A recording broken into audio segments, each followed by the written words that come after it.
And what a wonderful panel. Good morning. We're still hanging out in the mornings. No, we're not. We've moved to afternoon. So it's so lovely to see everyone there. So Jason, thank you so much for that panel and to all of our great speakers on this. I hope you're enjoying the morning. We have a shorter day today, of course, but again, content-led, knowledge-rich. I mean, we're just so excited with all of the great events that we can bring you. Some of the speakers, some of the tremendous examples of people not just talking theory and not just talking about the future, I think also actually talking practical application of some of the great work that is going on, and perhaps some of the great work that maybe we don't get a chance to observe on the top headlines of the media sometimes when it comes to Africa. So it's very, very encouraging to see all of the great work that is happening here. And I do have to thank our swift turnaround. We're pretty much ready to go. Now, the road shows that we've had have been a huge success. Of course, the virtual road shows we had. And in a way, this one is now linking back to the road shows. So I'm going to bring my panel on, I think in 3, 2, 1. They're going to join me here.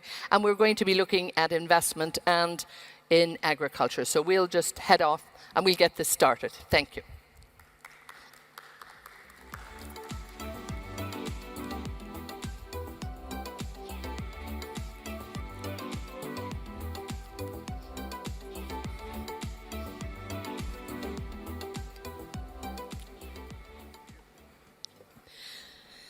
And let me quickly introduce our panel. We have so much to talk about, and we will unveil all of their great work, so they don't need a long introduction on this. The CEO of My Growth Fund Venture Partners in South Africa, a gentleman you have seen a little earlier, and I'm sure you have been very impressed and know who he is. So Vusi, Thembekwayo. So lovely to have you back. I'm delighted that you're taking part in this panel. And also, probably another of the key industries in the world, we're going to be talking about agriculture. So Oki Segregere, OJ Pat joins me, also known as OJ. So OJ, for me, I'm delighted to have you here with me. Thank you. Vusi Thembre, if I may start with you. Vusi, you talked earlier, about, and you look at your role in terms of venture capital, yes, in Africa, but also globally, I think, at this point here. The health of the venture capital industry, I mean, it didn't exist, 10 years ago? Talk to me just about how vibrant it is in Africa right now. So there is a lot of empirical work that's been published both by the Southern African Venture Capital Association, which represents the body of VC companies, as well as private equity companies in the southern part of the continent, as well as VUKA, which is the African Venture Capital Association. Both of them publish several quantitative studies to give us a sense of how much capital is flowing. And what we've seen, certainly over the past 5 years, is an exponential rise in capital. Venture in the Southern African region has experienced a CAGR of about 28% over the past 5 years. So that's astronomical rates of growth. I think the reason is because for the first time in a long time, people are understanding the asset class. And so 10 years ago, it wasn't that there wasn't an appetite for it, but rather that there just wasn't an understanding of the asset class. How does it work? How is it priced? How do you manage your risk?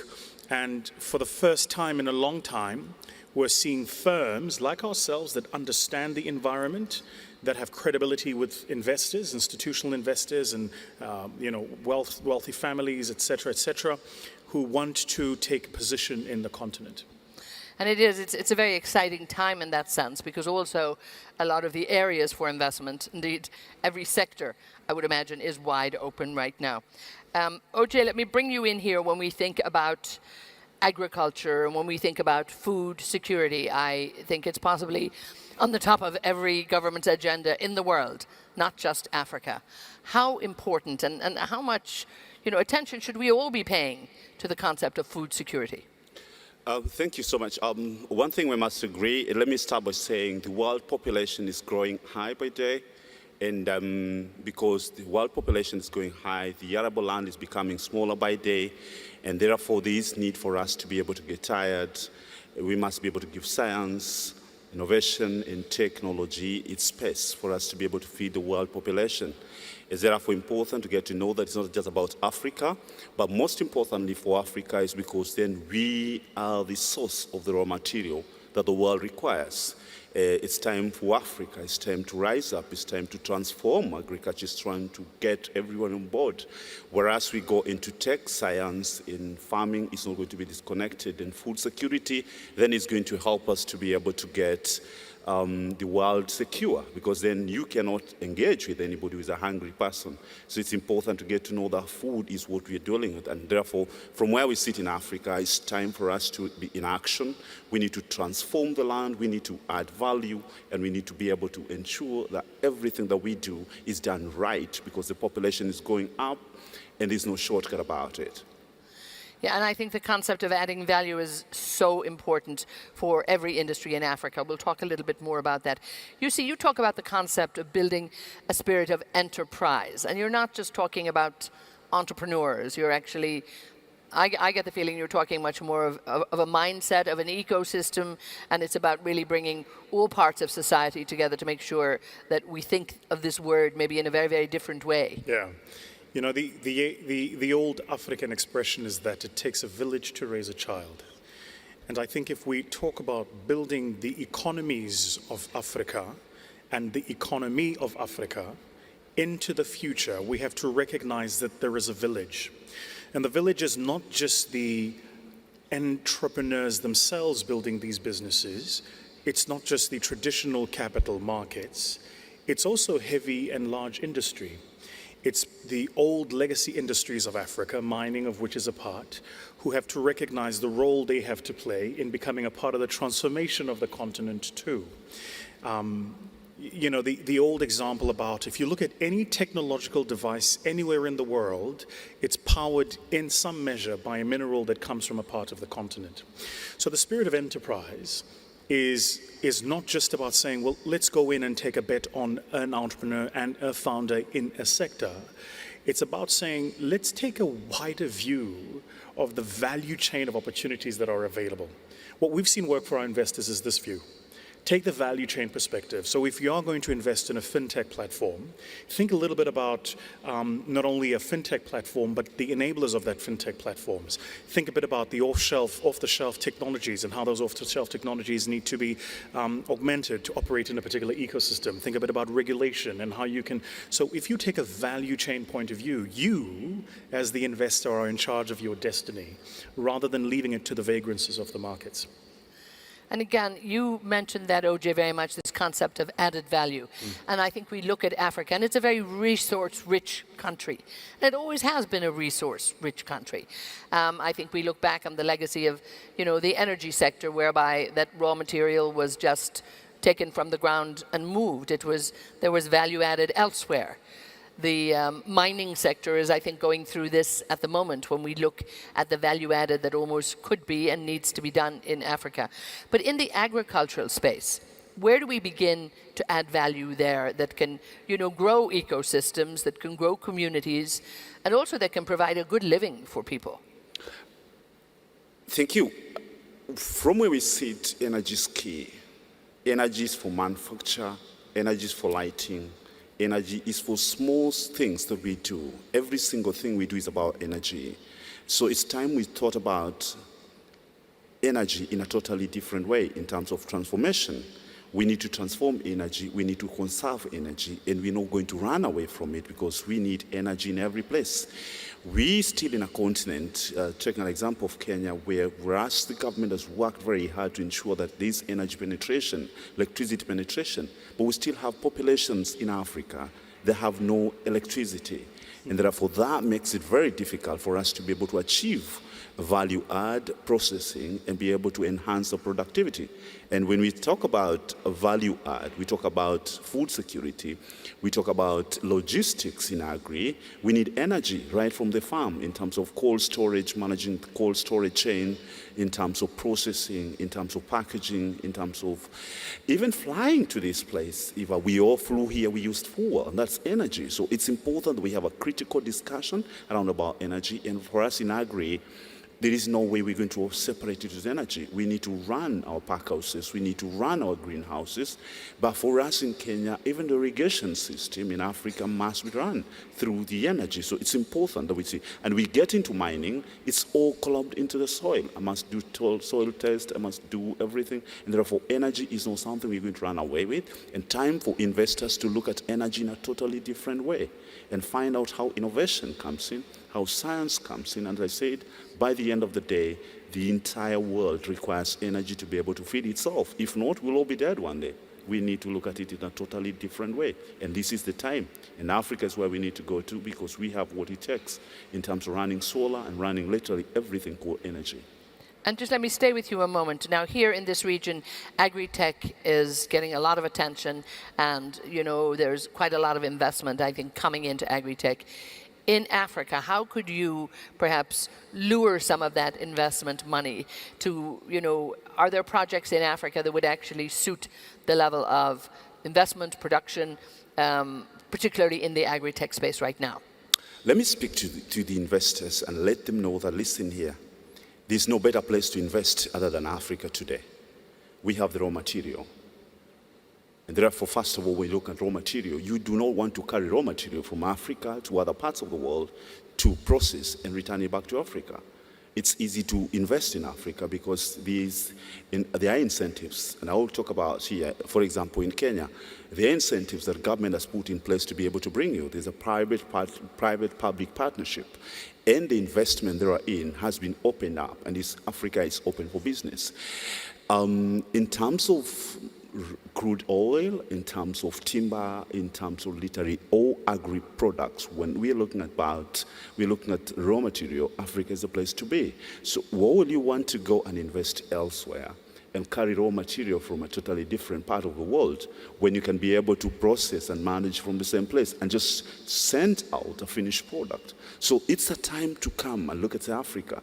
And I want to invite anybody who has not been in Africa and who has looked at Africa differently to get to know. The governments have worked on a legislation. Yesterday, we're told about free African continental free trade area that allows us to be able to break the barriers. And that's an opportunity for us to invest in Africa. And listen, for the investors from UAE, I want to say this. We are your neighbor, and therefore a safe place for you to invest. We are only 4.5 hours from here, and therefore it's time for you to come in. Governments and ourselves work to facilitate, and it's time for you to come in. And listen, Africa is ripe. Africa is ready for business. Africa is not ready for aid, but we are ready for trade. It's time to invest. It's time to talk. And I will talk about this because I want to connect that energy, I want to connect that investment, and I want to connect that with food security. Where else you will get? We're indigenous, we're original, we are ready to engage. We don't need a broker anymore. Just come over. We will support you and get you to get what we want to do. So I want to say this, Elaine, listen, that it's a time for us to look at Africa with a totally different eye. It's time to look at Africa as the only place that we need to go. Yes. And I want to say this again. Yes. I want to say this, that we have a young population. Our labor cost is fairly cheap, and you can be able to afford. We are able to innovate. We have fairly educated group. We have young men and women that are looking strong. We have women and the youths that are energized and ready to go. So we have said, you only need to plug in, and all you need to do is which part of Africa you want to go. Kenya is next door. We have Mombasa, we have the ports, we have the airports, we literally have everything. And infrastructure has opened up, and it opens up every day. So really, if you don't invest in Africa, I don't know where else you want to go and invest. No, and I mean, I see, I get your message, I listen to you, I hear what you're saying, but there's a lot of people not getting your message out there. And you look at the international media at the moment, and yes, we've read some very good, encouraging stories about what's happening in Africa. We're hearing a lot more of them here, and I think also it shows the importance of the African continent and how it plays into our life here in Dubai and the Middle East and all of that. You see, talk to me about who is investing, because right now, some people are scared. Yeah. I just did a big mining conference the other day, and they're sitting on the fence. Are they going to invest, or are they not? So how do you get them over, I suppose, the hump in terms of being scared to go to Africa? Yeah. So fully support your sentiments, by the way. Thank you. And I think what's important is to make this point, that like every region in the world, Africa is not its headlines. So you have to go beneath the headlines, right? Your question, for instance, about Agritech. I remember being in Kenya, it must maybe 6 years ago or so, and there was this young upstart at the time called Twiga Foods, which I'm sure you're familiar with. And what they did is they built a technology platform that aggregates the rural, disintermediated industry that produces a lot of food and brought it into a centralized platform to give them access to market. Gulam Bali made the point yesterday, he is on the money, that in other parts of the world, particularly the more developed parts of the world, you leverage technology to disrupt the incumbent. In Africa, you leverage technology to include the excluded. Yes. So our mandate is very different. We don't build fintech platforms because we're trying to unseat banks. We build them because you've got a percentage of the population that doesn't have access to financial services. They're called the invisible average. These are the people who are more than the average, but they're invisible because you don't have data on them. So what do you sell? Who do you sell? At what price point? How do they pay? How do they buy? This is important because it answers your question in this way. I'm old enough to remember a time when in Africa we were talking about unicorns that came out of Africa, and 10 years ago, I think the number was 1. I think. Yeah. We're at over 10 now, and of that 10, 5 has happened in the past 18 months. Your question was who's investing? Well, the most recent transactions that have been done have been transactions that have come from SoftBank, which is, for those of you who are not aware, one of the largest venture capital funds in the world, as well as Tiger Global. So the rest of the world got the memo that if you want growth and you want spirited growth at a low barrier to entry with high margin market potential, Africa is the place to go. So today we talk about Go One is a unicorn, Flutterwave is a unicorn, and several, and these have just happened in the recent past. In our own business, in my own business, let me tell you what this means. We have an education business because a part of the work we do is we believe that giving capital to the underlying entrepreneurs and business owners is only half the problem. In my boardroom, I've got a placard that says, as we speak, the Federal Reserve is printing money. So just so we're clear, money is not a differentiator in Africa. It's just money. The question you've got to ask yourself is, beyond this instrument of fiat, what else are you willing to do? For us, we built a strong and robust education business.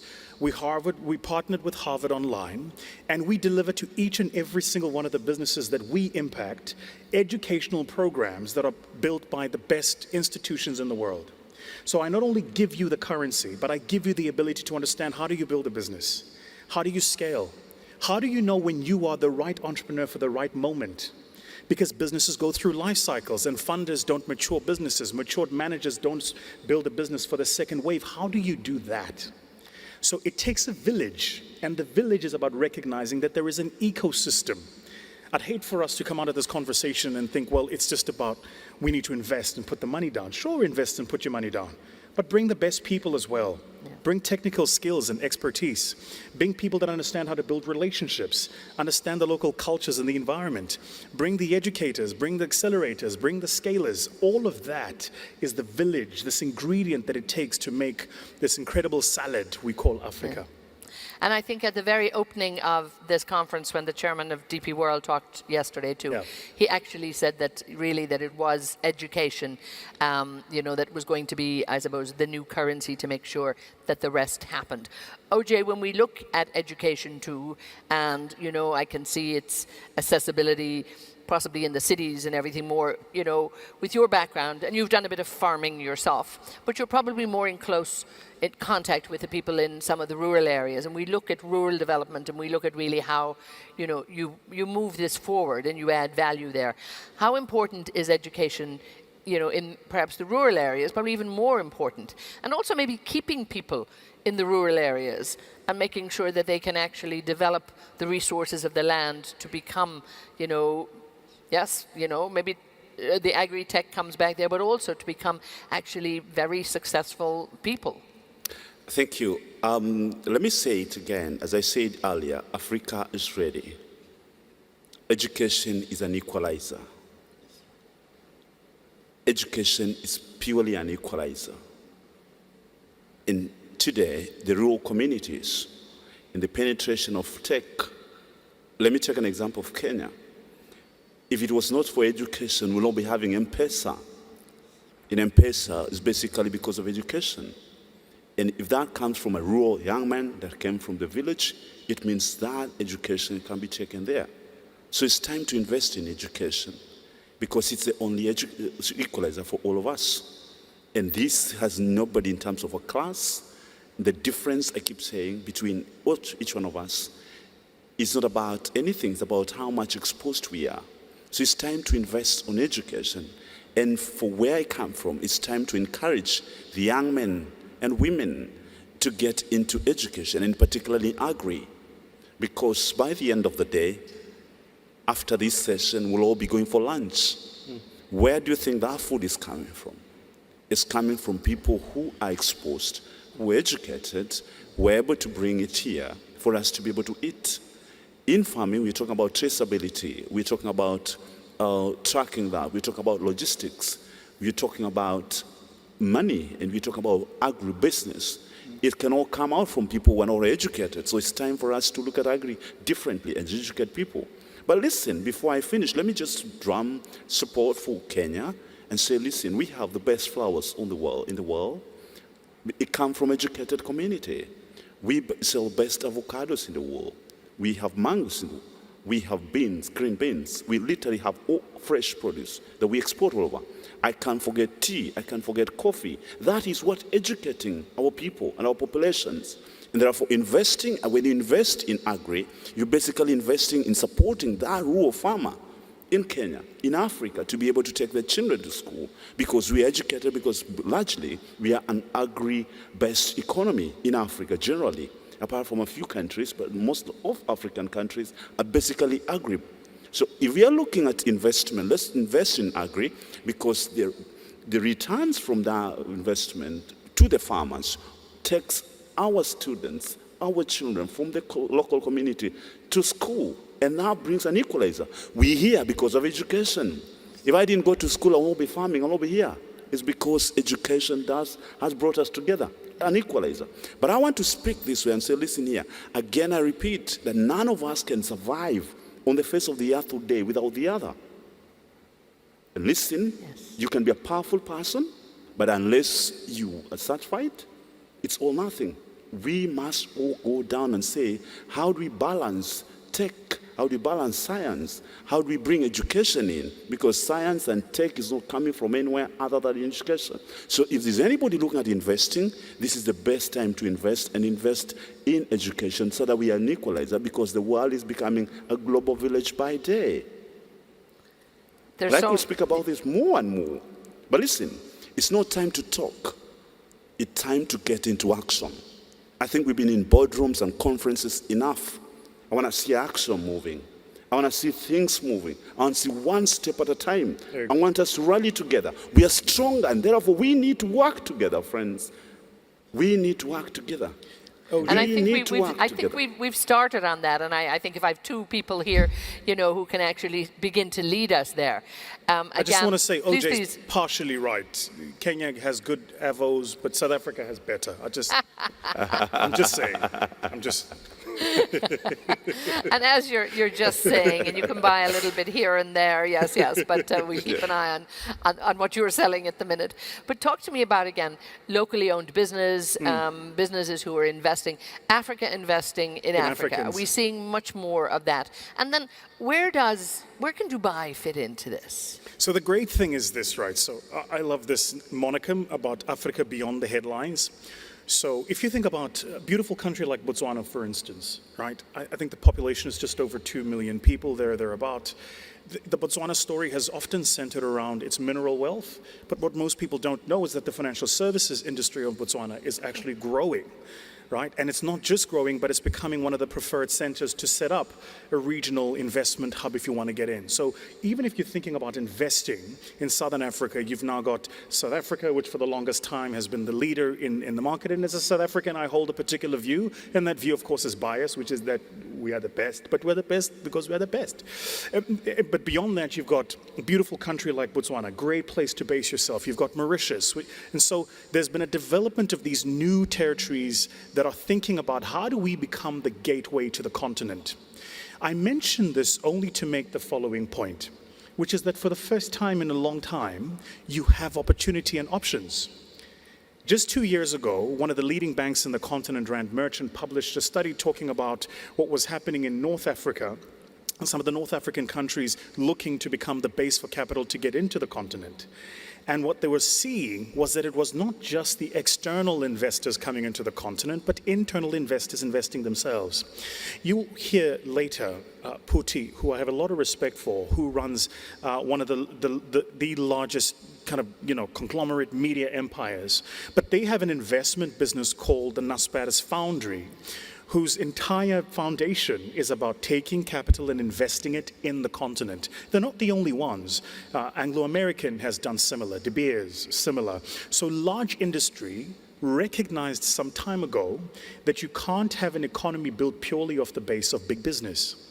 It is, as Chairman Mao said, letting 1,000 flowers bloom, that you needed to create an environment where even the smaller players had the opportunity, but the large business had to become a part of that. Your second question was quite direct, which is, so what can we do, right? Where can we go? I've been here now a month, we've been setting up here, and one of the things I've noticed in my conversations with different business people and different investors is there seems to be one question. One question. Who can I trust? That's the question. It appears that the question is around credibility. I like the story of Nigeria. Over 200 million people, and the rate of growth, the rate of industrialization, the rate of electrification. I like that story. But if I am going to go into Nigeria, who can I trust? And I think the most important piece of work that all of us here have to do, beyond the action steps, is just to begin to do the work with finding credible partners to have the conversation. Just the conversation. Understand the nuance, the environment, the market, the players. Study the track record. Look at the people with whom you're talking to and the people with whom you're partnering. Even the investors that I've met with and spoken to here, from whom we're raising capital for the work we want to do in the continent, even those conversations, all I've said is the following. Don't give me money yet. Let's understand each other. Let's talk to each other. Let me understand how you work and how we work. Do we connect on values? Do we see the world in the same way? Do we have the same cycle about how do we think about return? Because in my environment, I don't measure return quarter on quarter. I measure return generation on generation. So it's not whether or not I can deliver good growth on quarter and deliver to the investors. It's, am I raising a different generation of Africans but who not will everybody create a has different that type of outlook. Africa? I mean, you see, not every investor is going to take that approach and have that outlook. Absolutely. And that's fine, which is why even the Africa story is the story that the Africans themselves need to write. And the Africans themselves need to go, this is what we're looking to do. I'm not by any means trying to say that there isn't an opportunity for short-term opportunistic investments. Of course there is. Of course there is. You want to get into telecommunications in the African continent, you go through the JSE, you buy MTN. You want to go into financial services, you go through the JSE, you buy Standard Bank. And just with those two instruments alone, you have access to telecommunications in much of the continent and financial services in much of the continent. That's a lot. Sure. So there is definitely opportunity in the traditional capital markets to put your money down and go, let me test and get a sense. Absolutely. But the question you must ask yourself is, do you have trusted, credible partners who give you true local knowledge and insights about what's happening in the market? Do you understand the environment that you're operating in? And what's your perspective? What's your view? Short term, medium term, long term? Do you want to deliver good quarter-on-quarter portfolio growth? Or do you want to do what DP World has just done with their acquisition of Imperial and think about how do we become a part not only of the industries, but of the logistics that connect the industries? That transaction sent waves across South Africa, not because it was an external party saying we believe in the story of this Pan-African logistics business, but because it was an external investor coming into the Pan-Africa and going, we want to invest beyond what is the headline. Not just the mining and the banking, but we see a logistics infrastructure that we know is going to be necessary to power the growth of this continent, and we want to be part of that. And you say follow on from this concept of trust, which I think is probably key in any investment. But, OJ, I want to bring you in here. And also when we look at, the fresh product consortium that you're working at, and indeed the agricultural business, how formalized is that business to the point where investors, can come in and see it? Or are we looking at a very scattered approach around the country? Is there something there that investors can come in and kind of see and feel and know that they can get returns, even if they're measuring them yearly, decades, whatever? Thanks. It's true. We have opportunity. We are organized. We are organized in such a way that we know our smallholders work in groups, in cooperatives, identified. They're bankable. You can trust them. Then they are linked to the exporter or an aggregator before it comes out. So we're very organized, and you can be able to invest. And the kind of investment we're looking at here could be semi-processing or could be final processing. You can extraction, because it's doable, it's possible. But just as he said about trust, I keep saying nobody postpones eating. So whereas we want to invest on many other things, but we are rich in food. We're rich in horticulture, and we're able to provide food security and food nutrition. But I just wanted to say this before I go into that direction again, before I tie it up, was one. If you want to know Africa's position is important, is ask yourself what's happened in April last year. When the pandemic hit, the entire world chickened out, but Africa fed the world. We gave out food. It means there's hope. And we were able to feed the world. It means we can be able to, you can trust us with your investment. We are organized. We can link you up to the entire system that is integrated, involving men, the young women, the youth, and the women in every level. So we are bankable. We are structured in such a way that investors should not fear to come down. And we work very closely with the governments, and also referring to a discussion yesterday with the African Continental Free Trade Area. You're not just investing in Kenya, you're investing in the biggest economy in the world today. And therefore, it cannot be risk when it's a big economy. Look at the economy, look at the 54 countries coming together in one block, breaking down all these barriers that we've seen before. In engagements, therefore, if there's time to invest in Africa, it's now. So I want to give you an assurance that for the investors, it's an opportunity to come. And for the UAE being a gateway for our products, I want to say this. We're only 4.5 hours away from you. We are your neighbors. There's no other place you can go to invest. The best place to invest is to ensure that your neighbor is as happy as you are. So and how do we just in closing from you, I want to hear maybe a call out to, how do we escalate that? How do we get more people to really look and what do, like in terms of the Fresh Produce Consortium, the agribusiness, what do you need? What's the next step that needs to make sure you're heading in the right direction? What I need here is partnership, proper partnership with the leadership here, and we can start small and build it up one at a time. So look at business connection. We're able to work together with the leadership. I'm glad there's a conversation between ourselves and parts of people in the UAE, particularly the leadership, the chamber, and certain markets. We continue building that relationship. Once that relationship comes in, it's possible, as he talks about trust, it's possible for them to invest on the other side as we invest on this other side. And as Fresh Produce Consortium of Kenya, I want to give you an assurance that we're even opening an office here to be able to ensure that those linkages are happening.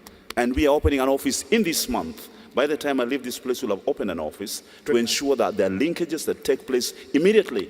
Then we can trust us because we will station people here to help us to move. So we are ready, more than ready for business. And listen, you are not, and I say again, you're not investing in one piece of a country in Africa.